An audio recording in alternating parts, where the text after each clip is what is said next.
A message from President Donald Trump has sent shockwaves across the Middle East.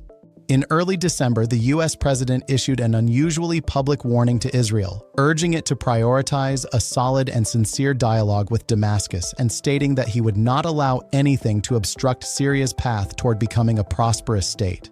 The warning comes amid a highly unstable regional context. Since the collapse of Bashar al-Assad's power in December 2024, Syria has been undergoing a fragile transition marked by internal rivalries, economic collapse, and the persistent risk of a resurgence of the Islamic State group. At the same time, Israel has expanded its military footprint in southern Syria.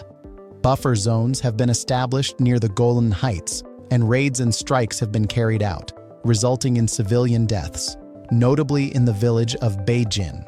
Israel says it is targeting fighters and preventing attacks. Syrian officials and local residents, however, describe operations that fuel instability and deepen public anger. This is the fault line Washington is now trying to contain.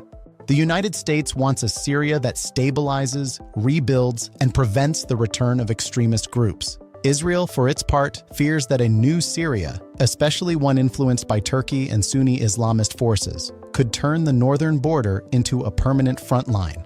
Behind the scenes, the Trump administration is relying on a key envoy. Thomas Barak, U.S. ambassador to Turkey and special envoy for Syria, has been tasked with coordinating American diplomacy around Syria's transition and its regional impact.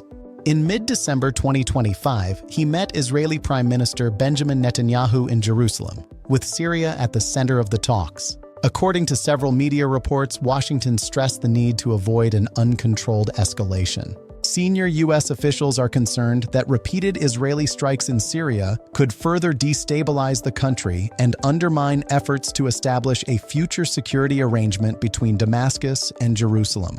Israel's response has been unusually direct. Israeli officials have publicly accused Thomas Barak of serving Ankara's interests at the expense of Israel's security. Beneath those statements lies a deeper concern: Turkey's growing influence in Syria. Three crises are now converging. The first is internal, a Syria struggling to rebuild, facing sectarian tensions, armed militias, and vast humanitarian needs. The second is security-related, a latent confrontation between Israel and Syria marked by repeated strikes. The third is regional, a battle for influence, particularly involving Turkey, the United States, and other actors, to shape Syria's future. According to data cited by international media, Israel has carried out more than 600 strikes in Syria over roughly 1 year, a figure rising to over 700 according to a briefing presented to the United Nations Security Council in 2025. The UN has warned that such actions threaten an already fragile transition. At the same time, Washington is shifting its economic approach.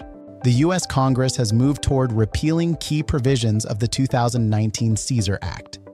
The stated goal is to facilitate reconstruction, encourage refugee returns, and prevent a new Syrian collapse. UN officials believe easing certain sanctions could accelerate returns and unlock international assistance. For Israel, this approach remains risky. Israeli authorities question whether Syria's new leadership can contain armed groups and secure the border. For Washington, however, stability remains the top priority, both for counterterrorism and for regional security. The war in Gaza also weighs heavily on every discussion. Although weakened, Hamas is believed to retain operational capacity, according to multiple assessments.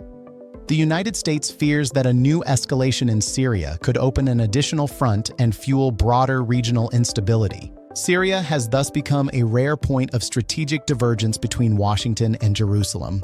The Trump administration is prioritizing de-escalation and controlled arrangements. Israel continues to rely on preemptive action and buffer zones. The key question now is whether diplomacy can bridge that gap. The outcome of Thomas Barak's efforts, the pace of economic reconstruction, and Turkey's posture will be decisive in the months ahead. One thing is clear: Syria is no longer a frozen conflict. It has become a major test for international diplomacy, regional stability, and the balance of alliances in the Middle East.